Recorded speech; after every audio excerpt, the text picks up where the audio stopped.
Assalamualaikum warahmatullahi wabarakatuh. Halo, selamat sore Tribuners dimanapun Anda berada. Berjumpa kembali bersama program Overview, obrolan virtual Tribunnews edisi hari ini Kamis 14 Juli 2022. Bersama saya Gilang Putranto. Saya Asif Abdullah Rawi. Dari kesempatan kali ini, Overview akan membahas tema yaitu Ganjar diramal kalah. Nah, ini Gilang tak ada habisnya ketika kita bicara soal Ganjar Pranowo. Dulu sempat viral Ganjar disebut dengan gubernur medsos, kemudian kemelinti. Nah, saat ini kembali juga menghangat, yaitu Ganjar diramal kalah oleh salah satu ketua partai PDIP. Betul. Dan kita akan membahas bersama dua narasumber, di mana yang pertama sudah hadir secara virtual, ada Ketua Umum Relawan Teman Ganjar, ada Mas Rinto Wardana. Mas Rinto, Assalamualaikum, selamat sore. Mas Rinto? Baik, halo Mas Rinto? Halo, ya, saya baru nyampe. Baru saja masuk rumah ya Mas Rinto ya. Terima kasih sudah bergabung. Baik. Okay. Kemudian yang kedua ada Pak Nyusarwi Caniago, analis politik sekaligus CEO, founder Foxpol Center Research and Consulting. Assalamualaikum, selamat sore Bang Pangni. Selamat sore Mas Gilang, Kang Asep.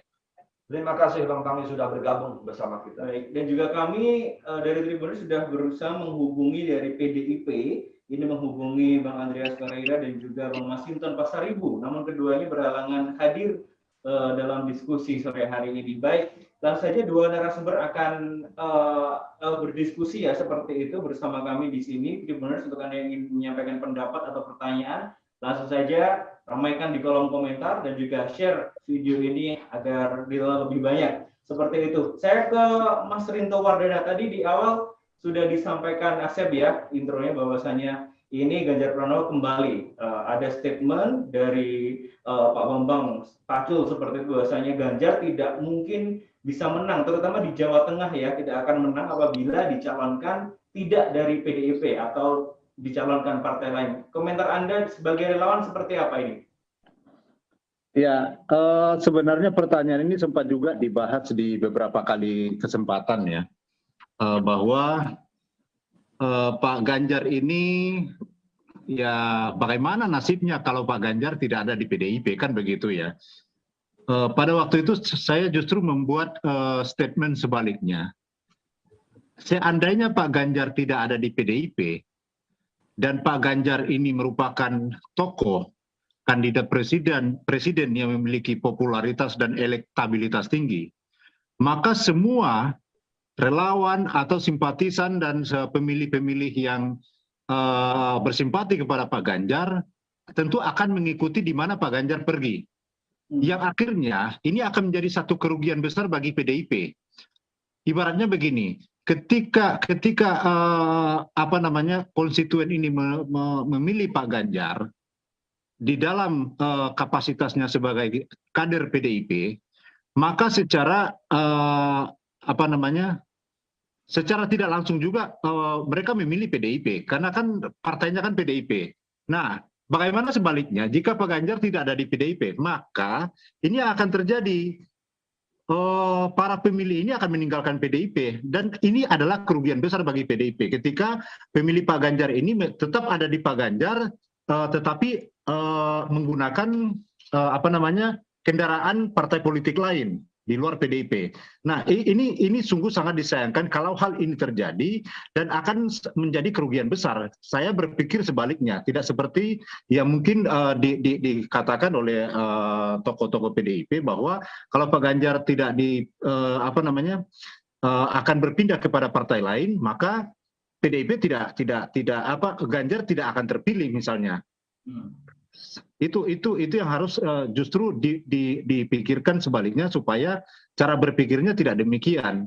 Ini yang PDIP harus hati-hati supaya statement-statement ini tidak perlulah dikemukakan di publik karena walau bagaimanapun Pak Ganjar ini merupakan kader terbaiknya PDIP di mana terpilihnya Pak Ganjar itu juga membuktikan bahwa PDIP itu memiliki kader-kader yang berkualitas. Seperti itu, Mas. Artinya tidak bisa semata-mata dipisahkan antara PDIP dan juga Ganjar karena keduanya memiliki penguatan satu sama lain seperti itu, Mas Rinto? Iya, betul. Karena gini, PDIP itu juga harus ini kan simbiosis mutualisme antara Pak Ganjar dengan PDIP sebagai partainya kan. Nah, ketika Pak Ganjar itu dipilih atau terpilih menjadi calon presiden, maka yang diuntungkan itu PDIP. Maka semua suara-suara itu pasti akan lari ke PDIP, tentunya seperti itu. Nah, ini yang harus dipikirkan sebaliknya. Ketika PDIP mengatakan bahwa Pak Ganjar tidak ada di PDIP, maka tidak akan jadi apa-apa. Justru saya berpikir sebaliknya, ketika PDIP tidak bersama dengan Pak Ganjar, PDIP bisa tidak menjadi apa-apa gitu loh. Baik, terima kasih Mas Rinto untuk awal terlebih dahulu. Oke, kita ke Bang Pangi. Bang Pangi, sepertinya ini sangat menarik ya. Bang Pangi, kalau kita lihat ini kan jejak menghangat atau panas antara PDIP dengan Ganjar ini kan sudah terjadi beberapa kali ya. Mulai dari statement Kemelinti, kemudian Gubernur Medsos, yang kini pun ada yang terbaru bahwasanya Ganjar tidak akan menang jikalau tidak diusung oleh PDIP. Nah, sebenarnya apa ini yang terjadi? Apakah ini memang realita antara PDIP dengan Ganjar atau settingan? Ya, pertama begini, saya cuma berpikir yang mungkin agak beda dengan kebanyakan orang ya, bahwa agak jauh. Memang karena saya lebih memahami teori split ticket voting itu. Memang kajian saya kajian doktor itu kan kajian split ticket voting, bagaimana orang senang memilih nama maka dia akan pilih fitur kandidatnya. Orang senang pilih ideologi partai atau programatik atau platform partainya, maka dia akan lebih cenderung trennya dia linkage-nya ke partai politik. Itu yang pertama. Yang kedua adalah kalau kita lihat kajian-kajian selama ini, baik di dalam pemilihan pilkada maupun presiden, memang ada tren tidak terlalu jauh berubah gitu. Bahwa fitur kandidat itu menjadi faktor dependent variable yang mempengaruhi orang untuk memilih calon kandidatnya. Sehingga memang faktor fitur kandidat itu masih dominan, masih berpengaruh. Karena itu ada juga kita memahami, Mas Gilang dan Kang Asep, bahwa dalam perilaku pemilih kita misalnya lebih cenderung pemilih kita itu kan banyak pemilih psikologis ya, ketimbang pemilih sosiologis dan rasional. Nah, pemilih psikologis itu adalah dia senang dengan psikologis itu kan dia senang dengan personal kandidatnya, pemimpin yang tegas, merakyat, dekat dan perhatian sama rakyatnya. Itu menjadi rujukan frekuensi basis elektoral mereka untuk memilih, menjatuhkan pilihan.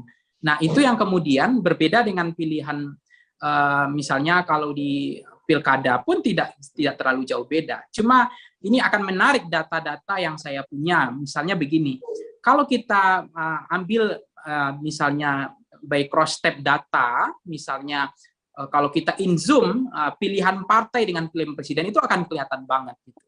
Jadi kalau kita tanya pemilu 2019, responden kita memilih siapa, partai apa, itu akan kelihatan. Nah, jadi ketika misalnya Ibu kemarin memilih siapa, partai apa, misalnya mereka mengatakan memilih PDIP, kalau pemilihan presiden hari ini Ibu pilih siapa, Bapak pilih siapa, dia mengatakan misalnya pilih Mas Ganjar. Nah, kalaupun ada splitnya, itu hanya sedikit, tidak terlalu besar. Paling kemarin data yang kita temukan hanya 15-18%. Itu pun itu juga menyebar. Sebarannya ada kayak Ibu Puan, ada kayak Bu Risma, ada kayak yang calon-calon lain. Tetapi memang hampir tidak terjadi split gitu, bahwa strong voters-nya kuat sekali PDIP. Bahwa pilihan partai dengan pilihan presidennya itu agak kalian tidak ada rentang jarak. Itu yang saya temukan. Sehingga 75% pemilih Pak Jokowi Ma'ruf Amin kemarin, yang mereka memilih Pak Jokowi dan Ma'ruf Amin, itu 75% pilihannya adalah ke Mas Ganjar. Nah, kalau kita ambil data, misalnya data in-zoom data lain, misalnya di Jawa Barat, itu justru splitnya agak terlalu lebar. Gitu. Misalnya ketika kita mengatakan ibu bapak pilih siapa, misalnya mereka pilih Partai Gerindra, tapi ketika fitur kandidatnya tidak semua ke Prabowo, ada juga ke Ridwan Kamil, ada juga ke yang lain. Terjadi split yang cukup besar juga, ada ke Prabowo juga. Nah, ini yang kemudian kita bisa memahami, tentu kita berpikir bukan berdasarkan asumsi, persepsi, tetapi pikiran kita adalah bagaimana berbasis kepada data yang kuat untuk menjelaskan bahwa fitur kandidat dan partai ini menjadi penting. Yang kedua adalah, sebetulnya siapa yang dirugikan? Saya pernah ngomong, kalau Mas Ganjar tidak diusung oleh PDIP, menang atau kalah? Itu bahasa yang menurut saya hipotesis yang mengatakan, saya agak berani mengatakan Ganjar bisa kalah. Karena memang misalnya itu akan terjadi pelemahan di Jawa Tengahnya. Maka teorinya misalnya ketika Ganjar tidak diusung oleh PDIP misalnya di Jawa Tengah, itu basis strong voters-nya, basis lumbung elektoralnya Ganjar itu agak sedikit terganggu.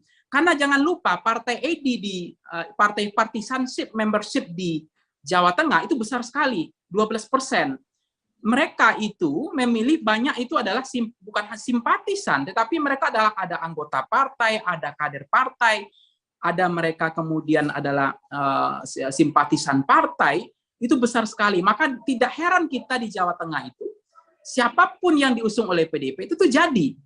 Karena fiturnya tidak fitur kandidat, agak berbeda gitu. Karena partai AD-nya tinggi, jadi kalau di rumahnya itu ya ada foto Soekarno, ada PDIP-nya. Kalau kita penggal lehernya ya nasionalisnya gitu. Jadi mereka akan cenderung memilih sesuai dengan preferensi PDIP-nya. Kita tahu betul Mas Ganjar itu elektabilitasnya cuma 12%, saya menjadi saksinya. Tetapi kemudian jadi gubernur di Jawa Tengah gitu. Nah, karena Jawa adalah kunci, Jawa adalah sebagai lumbung elektoral, misalnya Banten, DKI, Jakarta, Jawa Timur, Jawa Tengah, Jawa Barat. Itu menjadi penentu. Nah, basis Mas Ganjar itu, lumbung elektoralnya ada di Jawa Tengah sama Jawa Timur.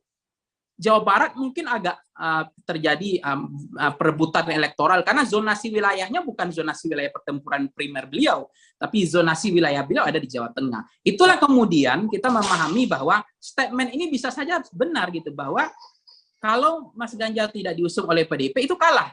Tapi kalau ingin menang, Mas Ganjar harus diusung oleh PDIP. Itu adalah empirik objektif, itu data. Tapi kalau kita berpikir mazhab lain, yang kedua ini menarik, intersubjektif. Orang mengatakan nggak begitu dong. Justru misalnya di Sulawesi Tengah, di Kalimantan, orang kecewa dengan Pak Jokowi, orang kecewa dengan PDIP misalnya, approval ratingnya di bawah 60%, kemudian range tingkat kepuasannya juga menurun, itu akan mengganggu bahwa kalau seandainya Mas Ganjar diusung oleh PDIP, bagi beban bagi mereka. Karena akan jauh lebih mudah mereka memilih Mas Ganjar ketimbang beban dengan PDIP-nya misalnya. Karena mereka tidak puas dengan pemerintahan 10 tahun ini. Bagi, tanda petik ya, maksud saya begini, bagi yang tidak puas dengan kinerja pemerintahan sekarang dengan PDIP-nya, justru Mas Ganjar terbebani. Bahkan mereka kemudian mengganggu mereka, DNA mereka yang tadinya mau milih Ganjar, tapi karena diusung oleh PDIP, tetapi diusung oleh pemerintahan sekarang, kelanjutan legasi pemerintahan sekarang, sementara mereka ada antitesis bentangan empiris kerinduan dari 10 tahun ini yang tidak terobati, maka mereka akan mencari rujukan lain. Maka ketika itu akan menjadi beban memang PDIP bagi Mas Ganjar, akan menjadi beban bagi mereka untuk menjadi fitur kandidat itu dari PDIP gitu. Bang Panggi, singkat saja. Nah, apakah kemudian pasang surutnya PDIP dengan Ganjar ini memang benar adanya atau semacam settingan? Ya, pasang surut ini saya pikir begini ya. Kalau terakhir ketika Mas Ganjar membacakan deklarasi itu serasa-rasanya kok nggak ada masalah gitu. Karena level Mas Ganjar itu ketika membacakan deklarasi itu sama levelnya dengan Surya Paloh itu, Pak Surya Paloh. Jadi kalau kemudian mereka degalan bising di media sosial, di media publik, menjadi santer, menjadi pembicaraan publik, tapi ketika kita lihat tampilan degalannya, panggung depannya di penutupan Rakernas, itu kelihatan bahwa rasa-rasanya nggak ada masalah gitu. Tapi itu menurut pikiran saya, bisa saja salah, bisa saja benar, nanti bisa dikoreksi oleh orang-orang PDIP gitu. Itu yang pertama. Yang kedua adalah kalau kita bicara tentang, sebenarnya kalau saya sepakat dengan Mas Rinto tadi, kalau mutual understanding saya sepakat. PDIP tanpa Pak Jokowi, itu juga kondisi PDIP itu nggak seperti sekarang, mohon maaf gitu. Bisa saja elektabilitas PDIP itu bukan seperti sekarang posisinya. karena fitur kandidatnya Pak Jokowi yang dianggap puas mungkin itu juga menguntungkan PDIP-nya, elektabilitas PDIP-nya. Maka sebetulnya Ganjar itu juga butuh PDIP, PDIP juga butuh Ganjar. Kalau misalnya nanti Ganjar tidak diusung oleh PDIP, maka itu juga akan berpotensi mengganggu kotel efeknya PDIP. Karena kotel efek yang besar itu sudah dimanfaatkan, sudah ada real nyata itu dimanfaatkan oleh Prabowo ketika dia menjadi calon presiden, bahwa dia mendapatkan keberkahan, bahwa itu suntikan elektoral, racikan elektoral tinggi sekali. Kalau Gerindra kemarin Pak Prabowo nggak maju, Gerindra setahu saya, mohon maaf, ini bukan hipotesis terlalu cepat, tetapi kalau kita lihat kotel efeknya, suara yang dikumpulkan Prabowo secara pribadi dengan suara gabungan partai koalisi Pak Prabowo itu lebih besar suara Prabowo-nya. Artinya Prabowo efeknya lebih besar daripada Gerindra efeknya. Itulah yang kemudian harus dipertimbangkan oleh PDIP. Kalau PDIP tidak mengusung Ganjar, itu akan melemahkan PDIP sendiri. Itu yang saya sebut sebagai bencana untuk PDIP. Oke, Karena terima kasih. elektabilitas PDIP-nya bisa tidak tertolong. Dan kalau Ganjar tidak maju oleh PDIP, juga basis elektoral Mas Ganjar di daerah-daerah basis PDIP, Partai EDI yang tinggi, membership partisanship-nya yang tinggi, itu akan membantu Mas Ganjar sendiri karena mesinnya tumbuh secara merata. Oke, terima kasih Bang Pangi. Baik, saya kembali ke Mas Linto. Mungkin bisa ditanggapi, tadi kan disampaikan juga oleh Bang Pangi bahwasanya Pak Ganjar ini sering sekali mendapatkan apa yang namanya kritikan atau mungkin sentilan-sentilan seperti dalam satu partai seperti itu. Tapi ketika Rakernas kemarin tampaknya biasa-biasa saja, seperti tidak terjadi apa-apa. Tanggapan relawan seperti apa dengan banyaknya statement-statement yang sedikit dikatakan menyerang Pak Ganjar? Ini seperti apa, Mas Linto? Ya, tadi saya sangat setuju dengan apa yang disampaikan oleh Mas Sarwi ya, bahwa kalau tanpa Ganjar, seperti dicontohkan tadi terhadap Pilpres sebelumnya, tanpa Pak Jokowi mungkin PDIP tidak akan jadi apa-apa. Itu yang saya maksud, bahwa ketika Pak Ganjar Pranowo ini didukung oleh partai lain, belum tentu PDIP juga akan jadi apa-apa. Kan ibaratnya kan begitu. Makanya antara Pak Ganjar dan PDIP itu memang harus ada terjalin sinergi simbiosis mutualisme. Nah, terkait dengan kondisi internal di PDIP, saya perlu menyampaikan juga bahwa yang namanya partai melibatkan banyak orang, tentu pasti ada perbedaan kepentingan-kepentingan di antara para kader partai, itu sudah pasti. Bahkan di PDIP pun kita tidak boleh menutup mata bahwa ada banyak sekali kader PDIP memang menentukan pilihannya kepada Ganjar Pranowo. Artinya apa? Ketika pun Ganjar Pranowo tidak ada di PDIP, pemilihan itu ada di kantong di ruang kosong gitu loh. Di mana tidak siapapun tidak akan mengetahui siapa yang akan terpilih, siapa yang akan dipilih di dalam kotak suara itu. Artinya apa? Bagi kader-kader PDIP yang bersimpati dengan Ganjar pasti akan memilih Ganjar. Ini yang tadi disebut ancaman musibah bagi PDIP, dan ini jangan sampai terjadi. Lalu yang kedua catatan saya adalah terkait dengan intrik-intrik yang terjadi di PDIP. Hati-hati loh seperti ini. Karena walau bagaimanapun Ganjar itu adalah kader terbaik PDIP. Kita tahu kalau dia bukan kader terbaik PDIP, maka tidak akan dijadikan gubernur Jawa Tengah sampai 2 periode lagi. Pasti yang akan jadi pemimpin itu adalah orang-orang terbaik di partai itu. Sehingga karena Republik ini juga tahu bahwa Ganjar Pranowo itu adalah kader terbaik PDIP, maka banyak yang mendukung gitu loh. Kenapa tidak yang lain yang didukung? Karena mereka melihat bahwa yang layak untuk jadi capres itu ya Ganjar Pranowo. Lalu kemudian berikutnya adalah ketika PDIP misalnya di mana di dalam situasi sekarang ini euforia dukungan kepada Ganjar Pranowo itu sangat besar sekali, lalu kemudian PDIP itu membuat satu keputusan yang kontraproduktif, misalnya tidak menjadikan Ganjar Pranowo sebagai calon presiden, maka akan terjadi protes massal bagi para konstituen yang mendukung Ganjar Pranowo. Nah, ini yang harus menjadi catatan bagi PDIP, bahwa ketika hal ini terjadi, maka akan ada peristiwa dramatis di mana timbul simpati kepada Pak Ganjar Pranowo karena dianggap telah dizolimi oleh partainya sendiri. Sementara kita tahu bahwa Pak Ganjar Pranowo ini adalah kader terbaiknya PDIP. Lalu kemudian terjadi tirani terjadi tirani,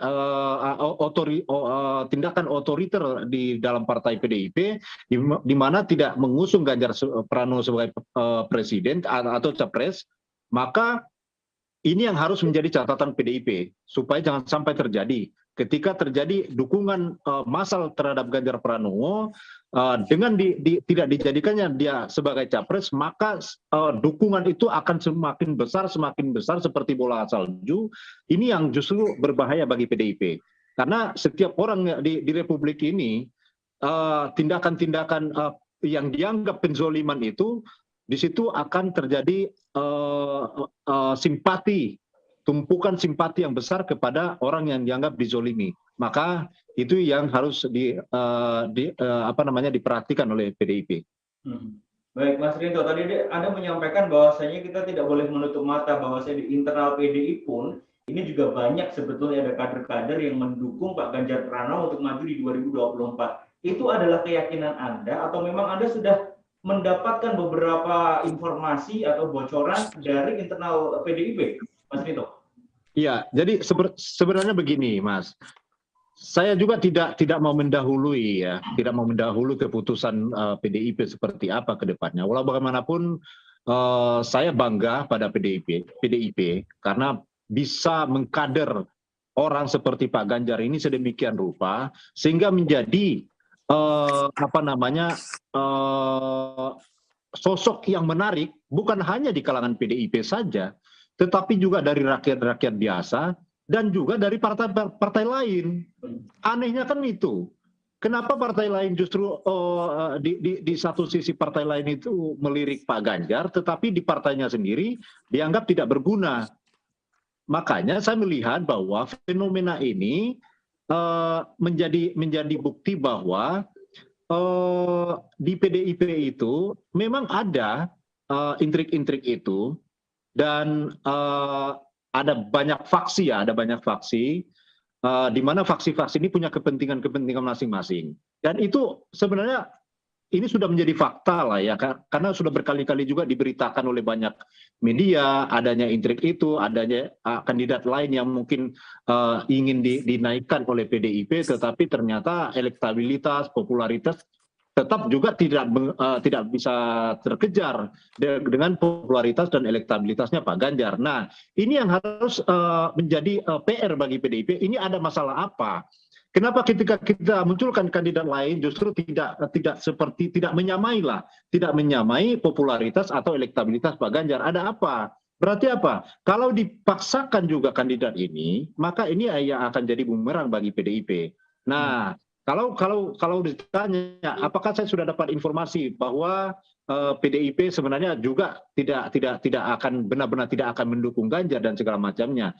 Saya juga tidak bisa menjawab ya, karena walau bagaimanapun keputusan seperti yang disampaikan oleh Bu Mega di dalam penutupan Rakernas PDIP kemarin, bahwa setiap keputusan penentuan capres yang berasal dari PDIP itu menjadi hak prerogatif daripada ketua umum. Dan seperti yang kita lihat juga bahwa dengan didapuknya Pak Ganjar Pranowo untuk membacakan kesimpulan daripada Rakernas itu juga membuktikan bahwa Pak Ganjar ini merupakan kader terbaiknya PDIP, dan PDIP pasti akan menunjukkan kepada publik bahwa ini loh kader terbaik kami, gitu loh, gitu Mas. Baik, Mas Rinto, singkat saja, berarti ini relawan, terutama dari relawan teman Ganjar ini berharap tidak hanya Ganjar sebagai capres 2024, tapi berharap juga Ganjar agar diusung PDIP untuk 2024. Iya, makanya kan kami dari teman Ganjar, dari awal kami sudah membuat manifesto politik kami bahwa kami tidak akan pernah membenturkan Ganjar Pranowo dengan PDIP ataupun kader-kader lain yang ada di PDIP. Karena walau bagaimanapun Ganjar Pranowo itu lahir, dibesarkan oleh PDIP. Dan itu saya rasa itu menjadi anak emasnya PDIP juga sebenarnya. Walaupun mungkin di sisi lain ada anak emas yang lain gitu ya. Tetapi Ganjar Pranowo itu lahir dan dibesarkan oleh PDIP, sehingga sangat tidak masuk akal ketika PDIP sudah susah-susah mengkader menciptakan kader, membuat kader, membentuk kadernya sedemikian rupa sehingga menjadi seperti sosok Pak Ganjar Pranowo, lalu lantas dibuang. Ini kan kontradiktif sekali dengan maksud dan tujuan daripada pengkaderan di dalam internal partai itu. Itu maksudnya, Mas. Baik, terima kasih banyak, Mas Rinto. Oke, kita ke Bang Pangi. Bang Pangi mungkin langsung menyambung dengan statement dari Bang Rinto, bahwasanya Ganjar yang notabene masuk dalam berbagai survei kemudian diunggulkan oleh masyarakat, ini kan justru diumumkan oleh partai lain. Nasdem menjadi salah satu capres pilihan oleh Nasdem. Nah, seperti apa ini? Kenapa PDIP tidak pede untuk mengusung seorang Ganjar?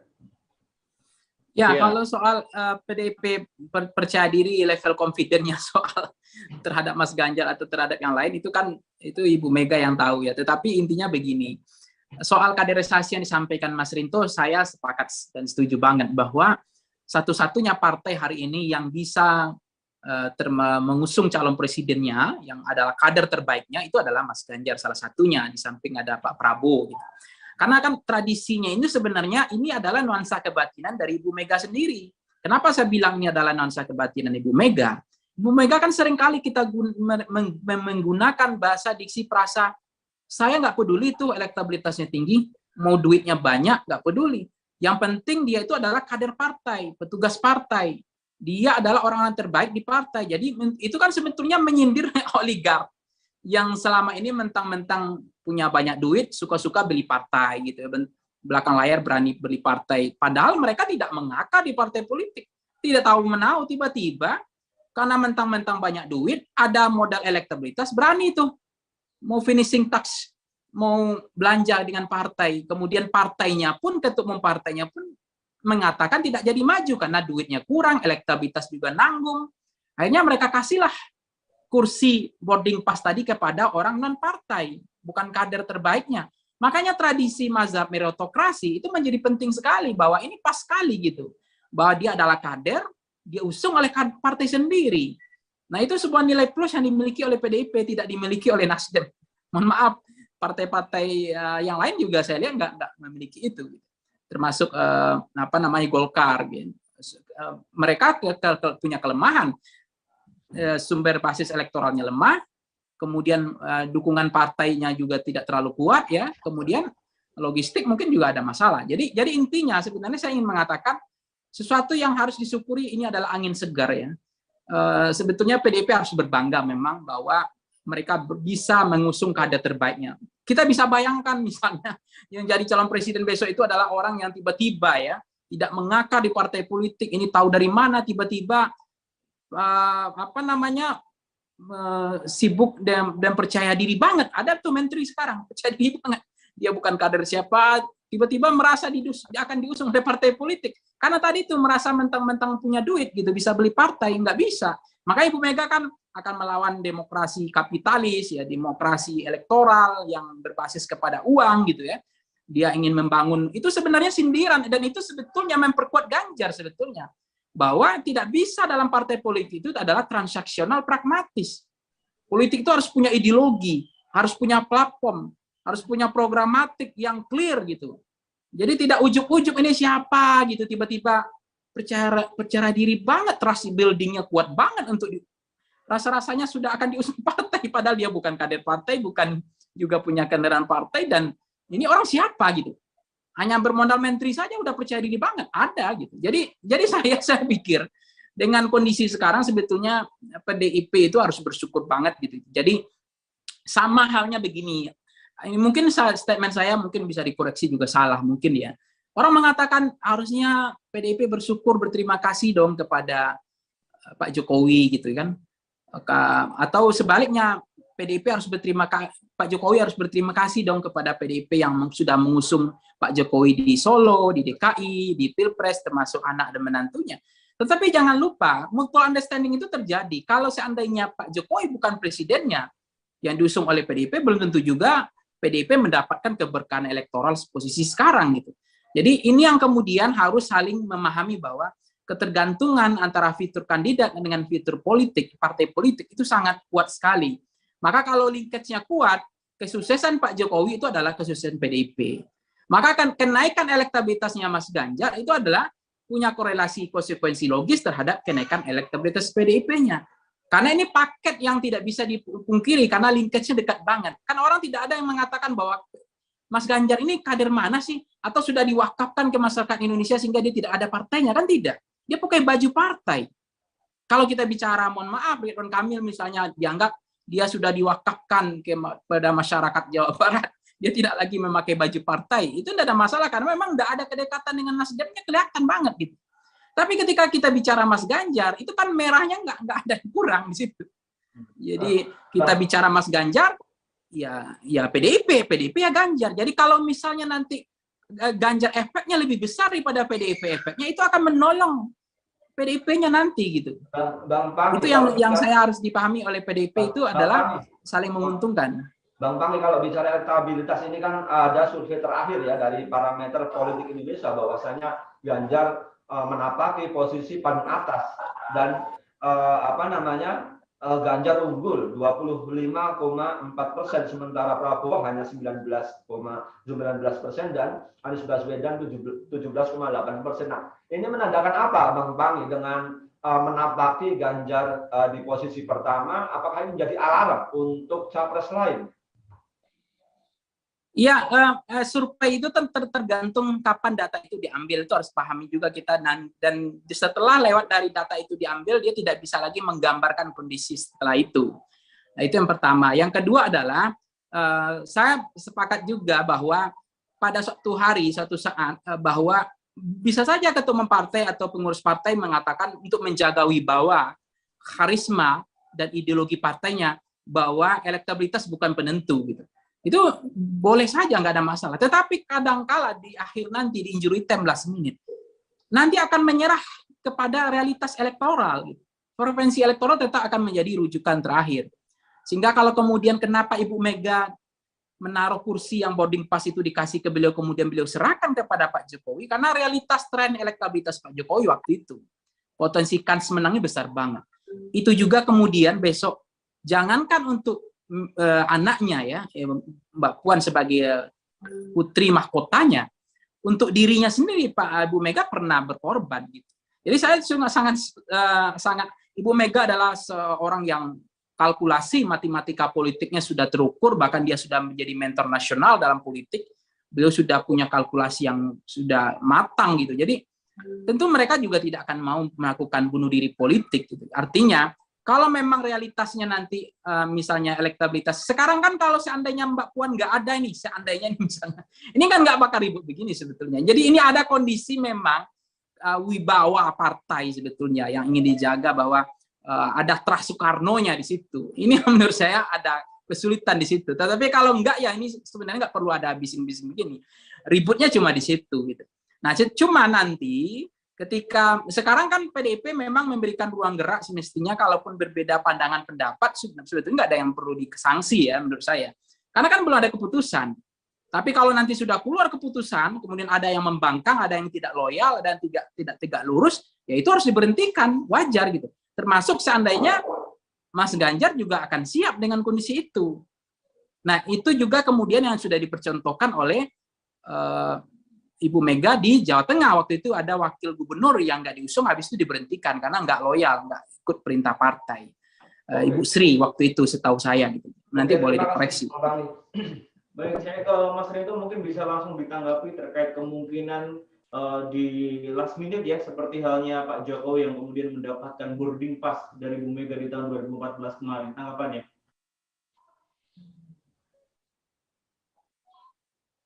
Mas Kinto? Audionya mohon izin belum di-on-kan. Iya, itu adalah sejarah. Sejarah telah membuktikan bahwa partai PDIP itu adalah partai yang pertama sudah sangat dewasa sekali dalam berpolitik. Dan sekalipun terjadi riak-riak seperti yang terjadi sekarang, mungkin ada intrik lah, apalah namanya disebut seperti itu, tetapi tidak mengakibatkan PDIP menjadi partai seperti kemarin sore, tidak. Buktinya ini adalah ketika penentuan Capres 2019, di mana PDIP dengan menyejarah seperti itu menetapkan Pak Jokowi sebagai capres dari PDIP, bahkan itu di detik-detik terakhir ya, itu membuktikan bahwa PDIP itu tidak akan pernah salah menentukan pilihan, tidak akan pernah salah menetapkan siapa capres yang akan mereka usung. Karena apa? Walaupun saya tadi sepakat dengan yang disampaikan Mas Nyarwi bahwa walaupun Bu Mega mengatakan bahwa saya tidak peduli dengan elektabilitas dan segala macamnya, sebenarnya masalah elektabilitas ini hanya sebagai sebuah parameter di mana tidak melulu dari tingkat elektabilitas itu orang terpilih sebagai capres gitu loh. Poin pentingnya adalah kalau dia sudah menjadi kader partai, maka dia harus loyal ke partai. Apapun kondisinya, dia harus tunduk pada keputusan partai. Partai tahu yang terbaik bagi kader-kadernya. Sehingga dengan itu saya melihat Pak Ganjar tahu soal itu. Karena Pak Ganjar punya keyakinan bahwa partainya sendiri sudah sangat dewasa dalam menetapkan pilihannya, maka Pak Ganjar Pranowo itu ya monggo pelunun aja kepada PDIP, kepada partainya, bahwa dia yakin partainya akan menetapkan partai capres yang terbaik. Lalu kemudian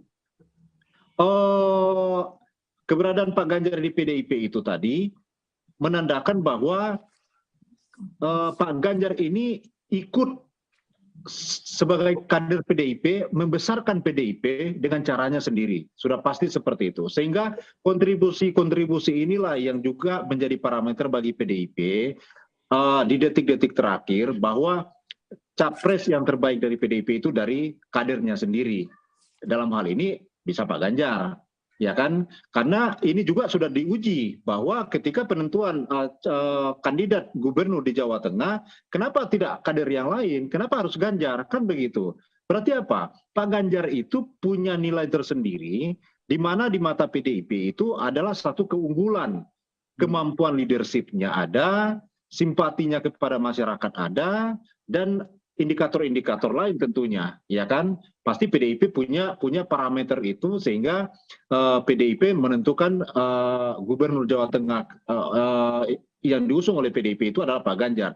Begitu juga yang akan terjadi di tingkat nasional dalam menentukan calon presiden. Maka PDIP itu sudah pasti punya catatan tersendiri terhadap kader-kader terbaiknya, termasuk Pak Ganjar. Seperti itu, Mas.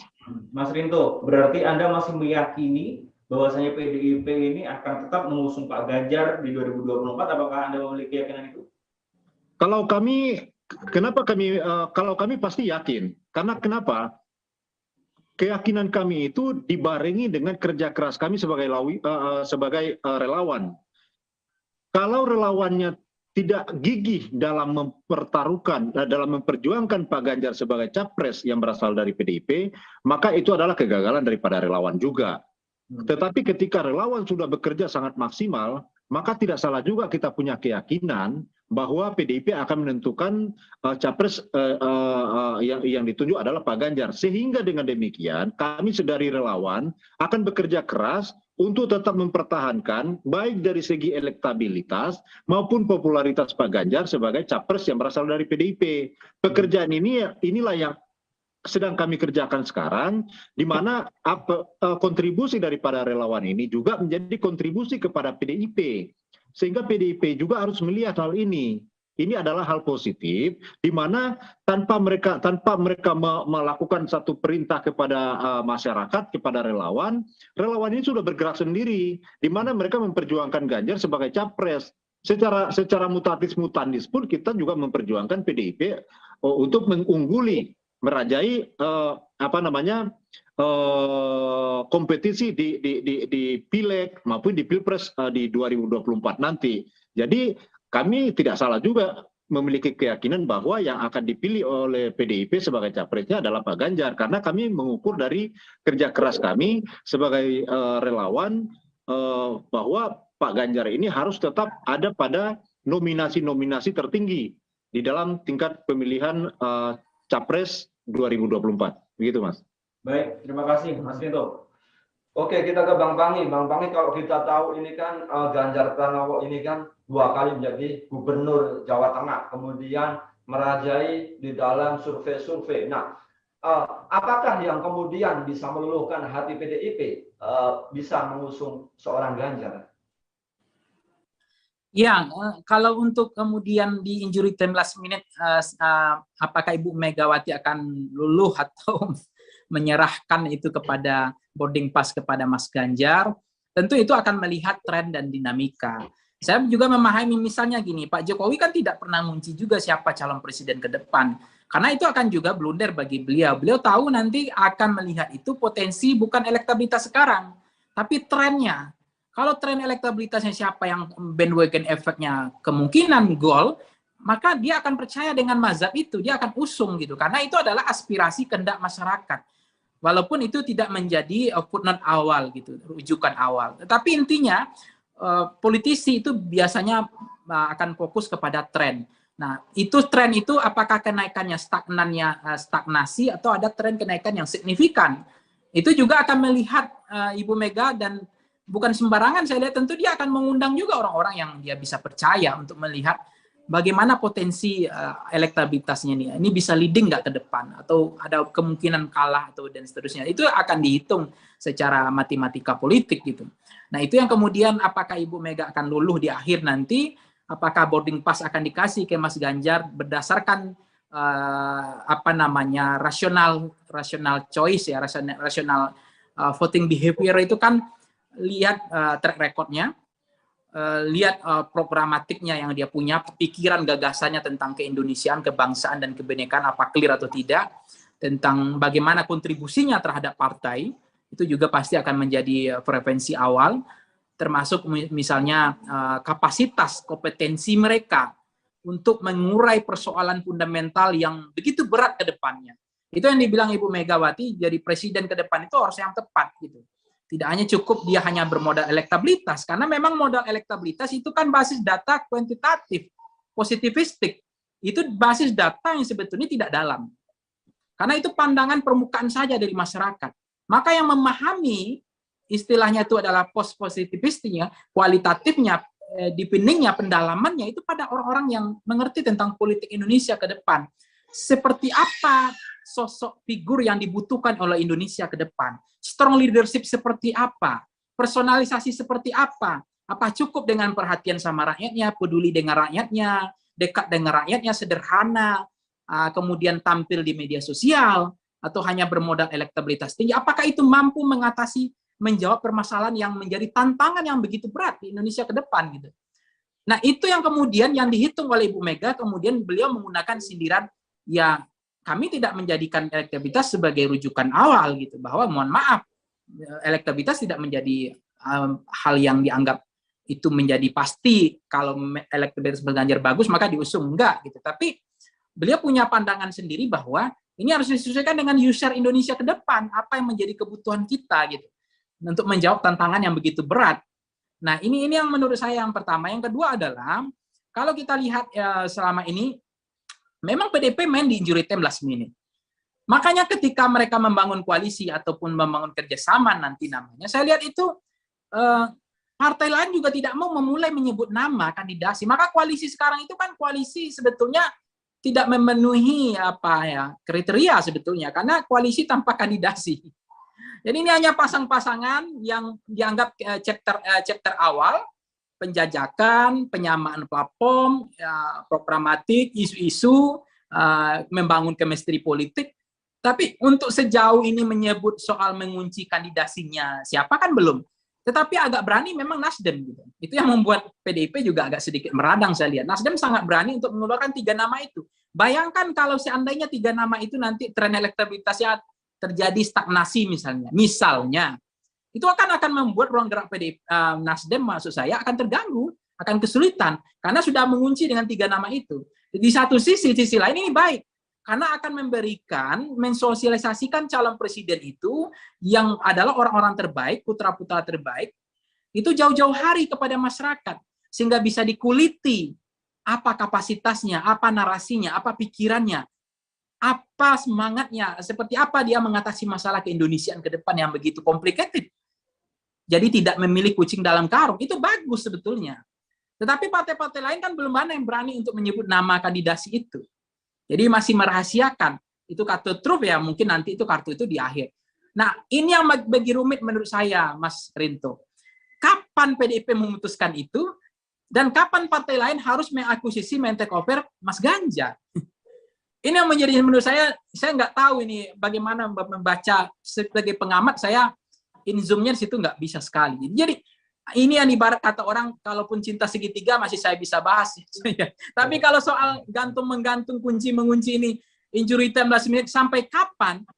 Kemudian partai lain bagaimana untuk mengambil keputusan sementara PDIP tidak mengambil keputusan gitu. Sampai di injury time last minute.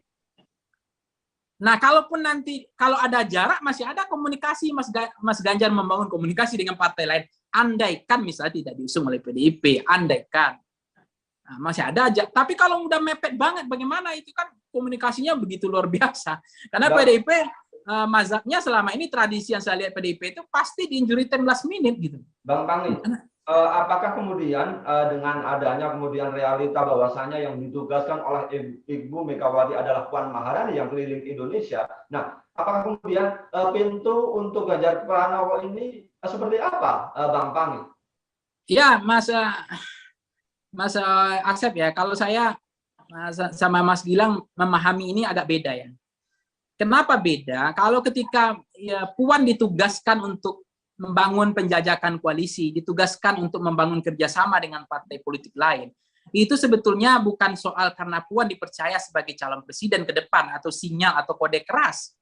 Tapi itu membuktikan bahwa Ibu Megawati sudah tahu kapan dia harus mulai untuk memberikan kaderisasi yang real, nyata, bagaimana Puan untuk membangun penjajakan, membangun koalisi. Itu kan kaderisasi yang mahal sebetulnya.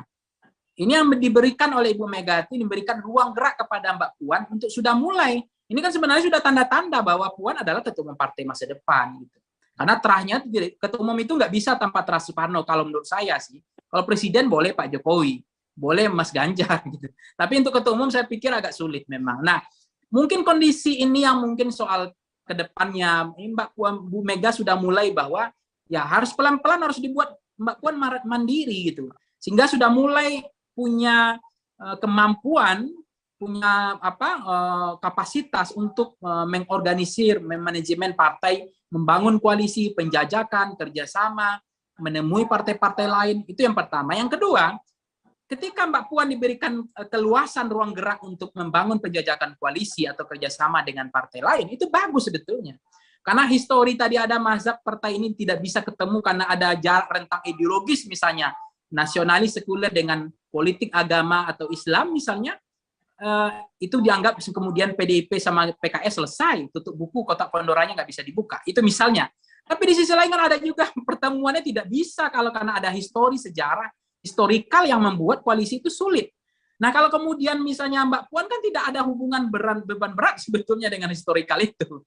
Jadi misalnya ketika Mbak Puan ketemu AHY kan nggak mungkin, menurut saya sih, sejarah histori itu yang diturunkan itu biasanya kan harta kekayaan, ya diturunkan sebagai harta warisan. Tapi historikal masa lalu yang kurang baik itu kan nggak mungkin diturunkan ke anak-anaknya juga. Jadi itu akan membuat ruang gerak PDIP makin luas gitu. Karena Mbak Puan kan tidak termasuk yang punya beban sejarah itu. Misalnya ada 3 partai yang tidak mungkin berkoalisi dengan PDIP. Pertama adalah tadi PKS karena rentang jarak ideologisnya itu, platform ideologisnya. Yang kedua adalah Nasdem karena ada faktor chemistry, mungkin kondisi dengan yang tidak ada pertemuan yang hampir sulit ya. Itu saya lihat agak kesulitan.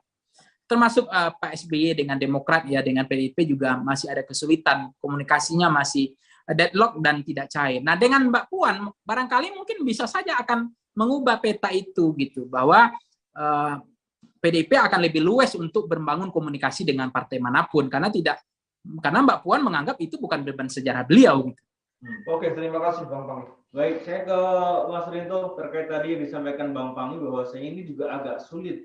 Kapan nantinya akan diumumkan capres dari PDIP dan juga dari partai lain, sehingga ketika PDIP main di akhir waktu batas terakhir sebetulnya akan sulit juga. Iya kalau mengusulkan Mas Ganjar, kalau tidak seperti apa? Tanggapan relawan seperti apa untuk itu? Ya, PDIP itu kan pasti mereka mengamati situasi yang terjadi di masyarakat ya, kondisi sosial politik yang terjadi sampai menjelang 2024. Mereka pasti yang namanya, kalaupun misalnya dalam tanda kutip Pak Ganjar ini dibajak oleh partai lain, ya pasti ada kondisi-kondisi yang mendahului sebelum dia dibajak, di mana pada saat itulah PDIP akan mengambil tindakan apakah akan menjadikan Ganjar Pranowo sebagai capres atau tidak. Artinya apa?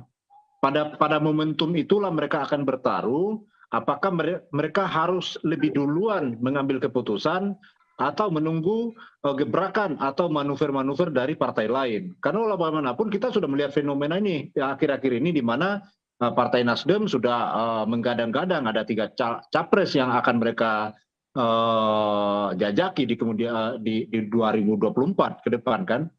Nah, tentu PDIP akan mengamati hal itu dan tidak akan terjadi kecolongan, karena pasti ini sudah dipersiapkan lah, Ini sudah momentum politiknya sudah dapat.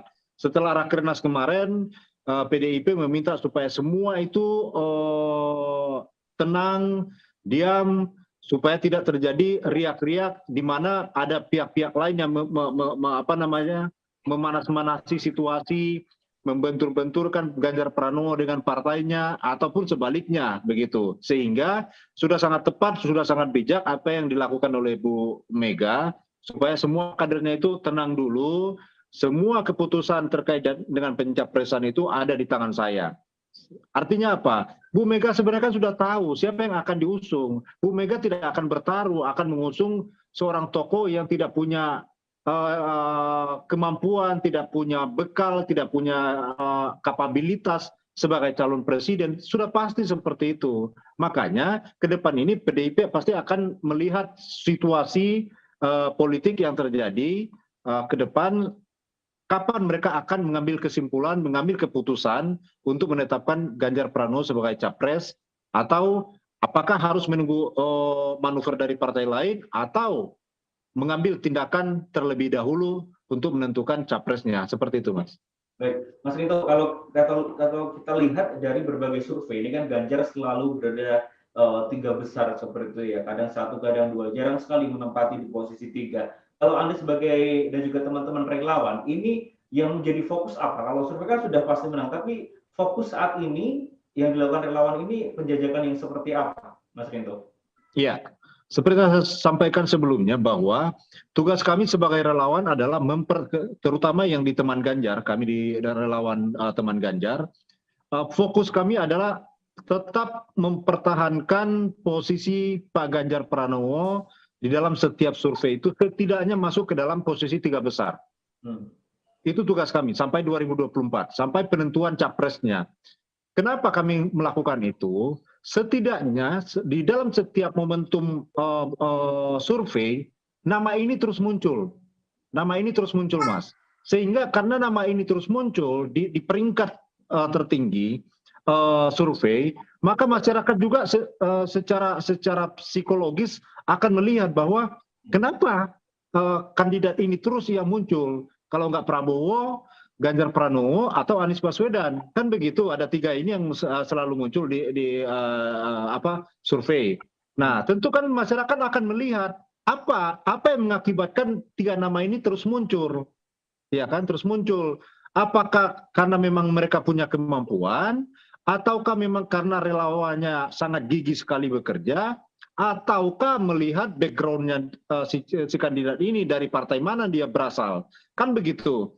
Nah, sehingga masyarakat pasti akan melihat, mencari tahu, oh Ganjar Pranowo ini terus masuk ini karena memang dia punya kapasitas kemampuan bekerja, misalnya. Nah, sehingga hal itulah yang menentukan bagi Pak Ganjar, terus dia berada pada tingkat tertinggi di dalam survei, setiap survei yang dilakukan secara nasional. Nah, ini adalah tugas kami sebagai relawan supaya nama ini terus muncul. Pak Ganjar Pranowo di peringkat pertama atau kedua, dan itu harus kita pertahankan sampai penetapan calon presiden yang dilakukan oleh PDIP. Seperti itu, Mas. Terima kasih, Mas Rinto. Baik, Karena waktu yang terbatas ini kami harus menutup acara ini. Namun sebelum itu saya akan minta closing statement singkat saja dari masing-masing narasumber. Yang pertama dari Bang Pangi, silakan closing statementnya Bang. Ya, pertama begini, untuk Pilpres ke depan ini masih fluktuasi, ibarat cuaca ini ada kemungkinan petir, masih ada hawa hitamnya, ada anginnya, yang kita perkirakan hujan di DKI bisa aja hujannya di Depok gitu. Jadi semuanya sangat serba kemungkinan, ya, sangat dinamis sekali, semua kemungkinan bisa saja terjadi, bahkan mungkin ada di luar pikiran kita juga mungkin saja gitu. Jadi yang pertama, yang kedua adalah Pilpres sangat ditentukan oleh 3 hal ya. Menurut saya adalah isu yang berkembang ke depan, kemudian adalah tren elektabilitas, kemudian persoalan partai EDI nanti undecided swing sama strong voters pemilih. Kalau dari perilaku voting behavior itu kan nanti akan kelihatan bahwa mana yang kian menguat sebagai dewa elektoral gitu, itu akan kelihatan. Yang ketiga adalah termasuk adalah personalisasi kandidatnya, itu juga akan menjadi pilihan preferensi masyarakat, akan menjadi pertimbangan. Kalau mereka merasa misalnya antitesis dari Pak Jokowi, bisa saja Anies Baswedan dianggap referensi kelanjutan legasi itu, mengobati kerinduan mereka. Tetapi kalau kemudian mereka puas dengan kinerja pemerintah sekarang, approval rating rate-nya bagus terhadap PDIP-nya, maka dia akan mengatakan ya kelanjutan legacy itu ada pada Mas Ganjar. Itu akan dilihat saja, kita lihat bagaimana dulu munculnya Pak Jokowi itu adalah mengobati kerinduan misalnya Pak SBY yang terlalu formal, misalnya dianggap Pak SBY yang terlalu bahasanya terlalu teratur, terstruktur, agak terlalu berbeda sekali dengan Pak Jokowi yang sederhana, yang ngomongnya belak-belakan gitu Pak. Panggung depannya tidak terlalu diatur, tidak suka hal-hal yang formalitas. Kemudian Pak SBY yang bahasanya lebih teratur,